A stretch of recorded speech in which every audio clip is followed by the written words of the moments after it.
Assalamualaikum warahmatullahi wabarakatuh. Salam sejahtera untuk kita semua. Kita bertemu lagi di pertemuan kedua untuk mata kuliah kewirausahaan ya. Di sini kita akan berbicara tentang bab yang kedua ini adalah tentang UMKM di era digital. Bagaimana sih ketika kita ingin meningkatkan strategi usaha gitu ya.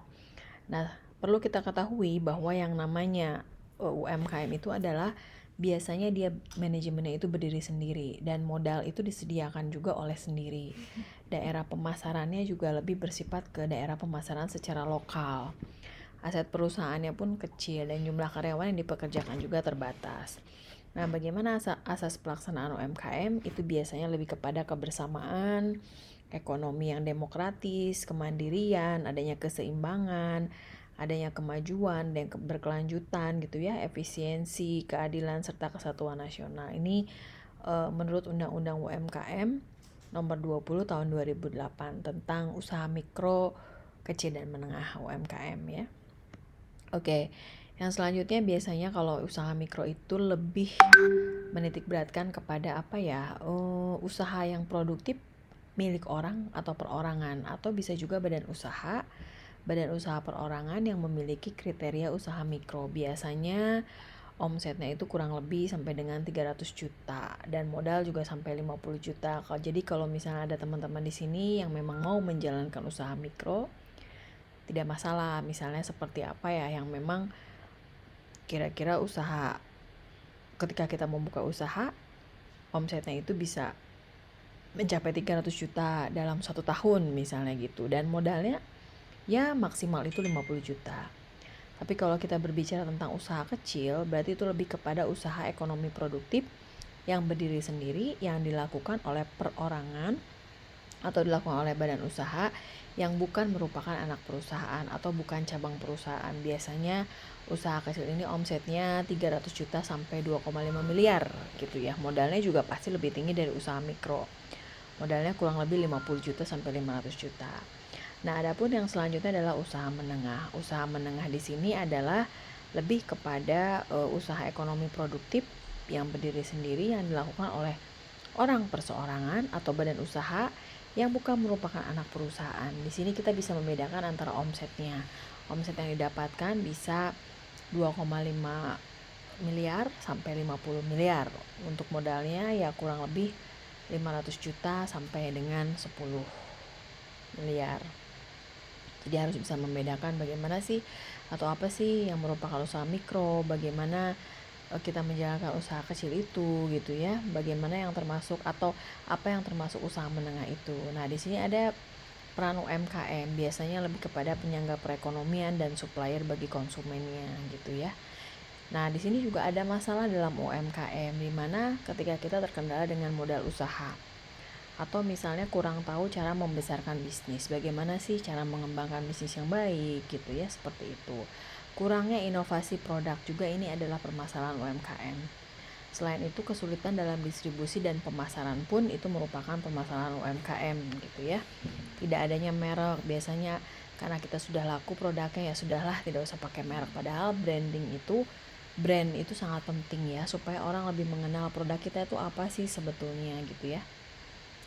Tidak memberikan perhatian kepada pelanggan gitu ya. Kalau misalkan memang yang benar-benar memperhatikan kepuasan pelanggan, nah itulah dia mungkin tidak termasuk kepada permasalahan dalam UMKM gitu. Tapi kebanyakannya dalam menjalankan usaha UMKM itu biasanya banyak beberapa orang atau pengusaha yang memang tidak memberikan perhatian kepada pelanggan gitu ya, dan tidak memiliki mentor atau tidak memiliki surat izin usaha resmi juga. Itu adalah permasalahan dalam UMKM juga terutama ya. Nah, sekarang kalau misalnya kita dilihat UMKM di era digital itu banyak sekali gitu. Sekarang sudah mulai ada leadership dan entrepreneurnya seperti apa, skill manajemennya seperti apa, penggunaan teknologinya seperti apa, produk dan inovasinya juga bagaimana, pemasarannya bagaimana, modal yang dikeluarkan berapa, dan ada pembukuan. Ini UMKM yang di era digital yang sekarang gitu. Bedanya dengan zaman dulu ya mungkin tidak ada pembukuan gitu. Kalau sekarang pembukuan itu sangat penting. Bagaimana menerapkan modal, bagaimana memutar modal lagi supaya bisa dibelanjakan lagi, misalnya seperti itu. Bagaimana memanage karyawannya, bagaimana memanage keuangannya, bagaimana memanage distribusinya dan lain-lain. Ini adalah UMKM di era digital gitu ya. Bagaimana sih ketika kita ingin menyiapkan entrepreneur di revolusi industri 4.0 ini gitu ya. Pertanyaannya adalah kita dengan standar keterampilan yang harus dikuasai gitu ya, dari mulai keterampilan umum dan keterampilan khusus. Sebetulnya apa sih keterampilan umum? Jadi keterampilan umum itu merupakan seseorang itu mampu menerapkan pemikiran-pemikiran yang logis, yang kritis, yang sistematis dan inovatif. Itu lebih kepada keterampilan umum kita gitu ya. Selain itu juga kita menguasai teknik, menguasai prinsip, mengetahui tentang pengetahuan prosedural gitu ya, tentang penggunaan bagaimana sih kita ketika mempunyai produk, kita mau promosikan, kita menggunakan teknologi dan informasi seperti itu. Nah, yang selanjutnya adalah keterampilan khusus. Biasanya kalau keterampilan khusus itu seseorang dia akan mampu secara mandiri mendesain proses bisnisnya gitu dalam suatu sistem informasi akuntansi yang mendukung tentunya ya, bagaimana menyusun laporannya gitu ya, bagaimana ketika setiap hari itu kita dilakukan pembukuan dan lain-lain seperti itu gitu ya. Bagaimana ketika kita ingin menyiapkan masa depan ya, investasi pada pengembangan digital skill juga itu boleh, menerapkan prototip untuk teknologi baru, learning by doing gitu ya. Pendidikan berbasis internasional, sertifikat dan digital skill, responsif terhadap industri, bisnis dan perkembangan teknologi, serta pembelajaran berbasis human digital skill gitu. Ini yang memang yang harus kita siapkan, baik kita sebagai seorang entrepreneur atau sebagai seorang karyawan dan lain-lain. Ini ke depan kita harus seperti ini gitu ya. Nah, di sini ada beberapa skill industri pada masa depan gitu ya, dimana di sini ada kita punya complex problem solving, social skill, process skill, system skill, dan cognitive skill. Banyak sekali sebetulnya ya memang skill industri masa depan gitu ya. Ini juga Ibu dapat dari beberapa artikel gitu ya, yang memang bisa digunakanlah untuk semuanya gitu ya. Selanjutnya adalah tentang penguasaan 5 elemen ICT gitu, dari mulai bagaimana ketika kita mempelajari bisnis, atau misalnya kita punya big data gitu ya, atau bagaimana ketika kita punya intelektual yang tinggi gitu ya, bagaimana ketika kita memahami tentang teknologi gitu ya, bagaimana ketika kita mengevaluasi atau menganalisis atau mensintesis data-data, mengasesmen gitu ya, melakukan penilaian resiko-resiko yang mungkin akan kita hadapi gitu ya. Sehingga dengan kita memahami kelima elemen ini akan membantu proses identifikasi dan pengumpulan informasinya gitu, terutama informasi untuk yang berhubungan dengan teknologi dan informasi gitu ya. Kebutuhan keterampilan yang dibutuhkan di tahun 2021 ini sangat banyak sekali ya. Kalau sekarang itu dari mulai ada complex problem solving, critical thinking, creativity, people management, coordinating with others, emotional intelligence, judgment and decision making, service orientation, negosiasi gitu ya, cognitive flexible. Ini yang memang harus ada gitu, apalagi untuk mahasiswa zaman sekarang gitu ya, seperti itu. Nah, sebetulnya di sini banyak sekali perbedaan antara apa sih yang harus kita lakukan gitu ya ketika kita menjadi seorang pemimpin, ketika kita menjadi seorang manajer gitu ya, seperti itu. Jadi banyak sekali hal-hal yang memang perlu kita kuasai dan perlu kita pelajari gitu ya, supaya ke depan kita bisa mampu dan bisa untuk bersaing gitu ya dengan keadaan yang seperti apapun, kita sudah siap gitu ya, seperti itu. Nah, apa sih yang perlu disiapkan oleh mahasiswa? Misalnya ya mahasiswa itu perlu adanya kurikulum gitu ya, perlu mengetahui tentang bagaimana sih supaya ke depan itu kita mampu untuk bersaing seperti itu ya. Jadi mahasiswa itu perlu banyak dan harus untuk menggali informasi-informasi, tidak hanya didapatkan dari dosen saja gitu. Tentang apa sih? Misalnya ketika mahasiswa itu belajar tentang leadership, ketika belajar tentang teamwork gitu ya, ketika mengenal tentang cultural agility gitu ya, bagaimana ketika kita menjadi seorang entrepreneur gitu ya, seperti itu. Banyak sekali yang memang bisa kita kerjakan gitu ya, terutama kita sebagai mahasiswa gitu.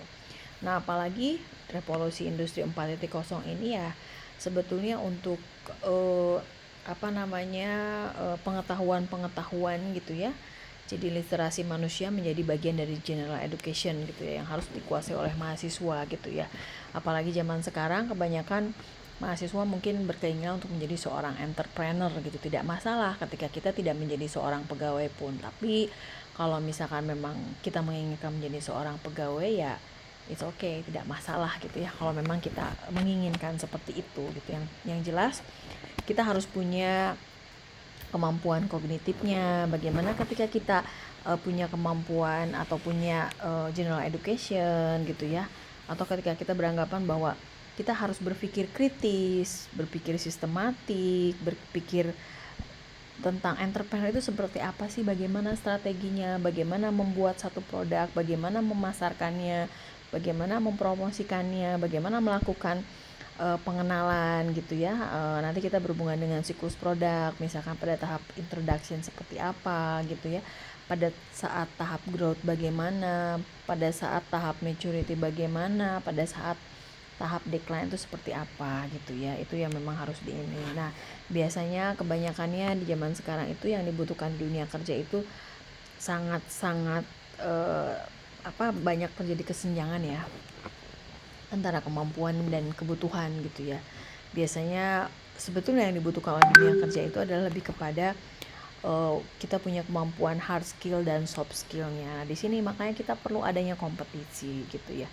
Dimana ketika kita berbicara tentang penguasaan iptek, keterampilan iptek, kita tuh paham gitu ya. Jadi jangan sampai kita tuh hanya punya kemampuan kognitif saja, menyampingkan kemampuan afektifnya, menyampingkan kemampuan psikomotoriknya, itu jangan juga gitu. Jadi kita harus balance gitu ya, sehingga kita mampu gitu ya pada saat memang kita memecahkan satu masalah gitu ya.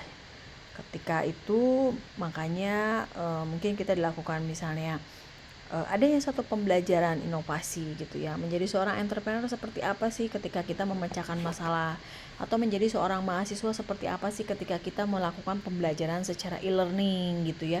Bagaimana melakukan teori, bagaimana mempelajari tentang teori, bagaimana mempraktekkan satu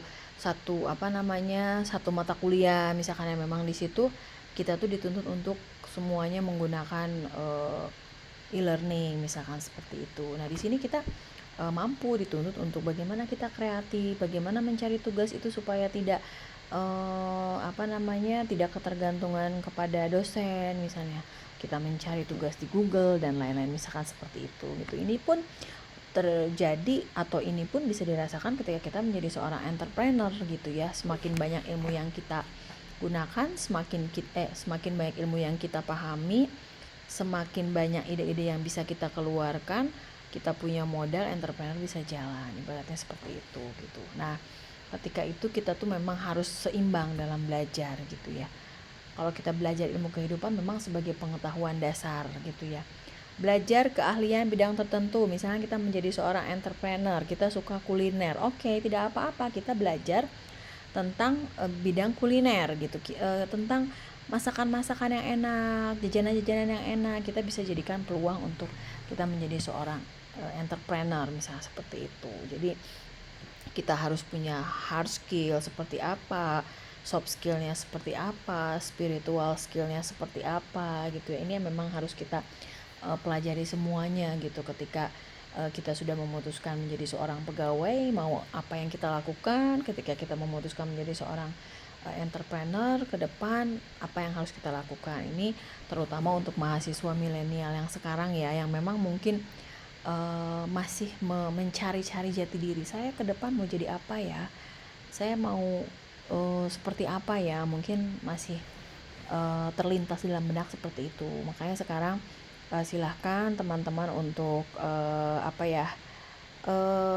menguasai bidang atau keahlian tertentu supaya nanti ke depan teman-teman di sini bisa fokus pada bidang tersebut, sehingga ya tidak menjadi satu permasalahan ketika kita nanti sudah keluar kuliah dan sudah bekerja gitu ya. Untuk menjadi seorang entrepreneur itu makanya harus dibutuhkan keberanian gitu ya. Oke, terima kasih untuk pertemuan hari ini. Semoga apa yang disampaikan bermanfaat untuk semuanya, dan mohon maaf apabila banyak kekurangan dan kesalahan dalam penyampaian materi. Semoga kita bisa bertemu lagi di pertemuan selanjutnya. Terima kasih untuk semuanya. Salam sejahtera untuk kita semua. Assalamualaikum warahmatullahi wabarakatuh.